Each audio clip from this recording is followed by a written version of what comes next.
اب دیکھیے یہ جو کیفیت ہمارے معاشرے میں ہے نا کہ ہر قسم کے ڈپارٹمنٹ یہاں پر یا ہر ڈپارٹمنٹ میں یہ کلرک شاہی سے لے کر اس کے بعد نوکر شاہی تک، اس کے بعد بیوروکریسی تک، افسر شاہی تک، یہ ایک عجیب سی چین چل رہی ہوتی ہے،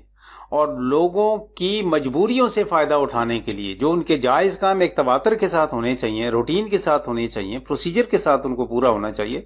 وہ ہوتا نہیں ہے۔ ریٹین کرتے ہیں، روکتے ہیں، لوگوں کو مجبور کرتے ہیں اور اس مجبوریوں کا پھر فائدہ اٹھاتے ہیں۔ ایسی صورتحال یہ بنتی ہے قرآن مجید کے مطابق فمن اضطر غیر باغ ولا عاد، حرام ہے تمہارے لیے فلاں فلاں فلاں فلاں فلاں فلاں چیزیں، لیکن وہ شخص اگر اضطراری کیفیت میں ہے اور وہ کسی قسم کی بغاوت بھی نہیں کرنا چاہتا شریعت اسلامی سے، نہ شریعت اسلامی کی حدود کو پامال کرنا چاہتا ہے، اس کی طبیعت میں بغاوت نہیں، یہ نہیں کہتا کہ اگر اللہ نے رشوت منع کی ہے تو میں رشوت دے کے دیکھتا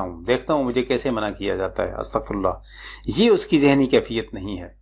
اور نہ ہی وہ حدود سے تجاوز اس نیت سے کر رہا ہے کہ مجھے روکا گیا ہے میں نہیں رکتا، وہ اضطراری کیفیت میں ہے، اگر وہ نہیں دیتا اس وقت ان کی مطلوبہ جتنی رشوت ہے تو اس کا کام نہیں ہوتا تو وہ پڑا ہوا ہے، اس کے گھر میں بجلی نہیں ہے، وہ پڑا ہوا ہے، اس کے گھر میں پانی نہیں ہے، وہ پڑا ہوا ہے، بنیادی ضرورتیں ہیں نا، یعنی اس کے گھر میں گیس نہیں ہے، اس کے گھر میں کچھ کھانا ہونا نہیں پکتا، سلنڈر لے کے آتا ہے انتہائی کاسٹلی ہیں، یا مینی ادر ریسورسز وہ استعمال کرتا ہے، تو اس کے لیے پرابلمز ہیں۔ ایسے پرابلمز کی صورت میں اگر کوئی شخص رشوت دیتا ہے تو اس کا گناہ اسی شخص پر ہے جو اس سے مجبوری رشوت لیتا ہے۔ ایسی صورتحال میں جائز ہے اضطراری کیفیت میں۔ جی اللہ اپنے کرم میں رکھے، اللہ اپنے فضل میں رکھے، اللہ تعالیٰ ایسے لوگوں کو ہدایت دے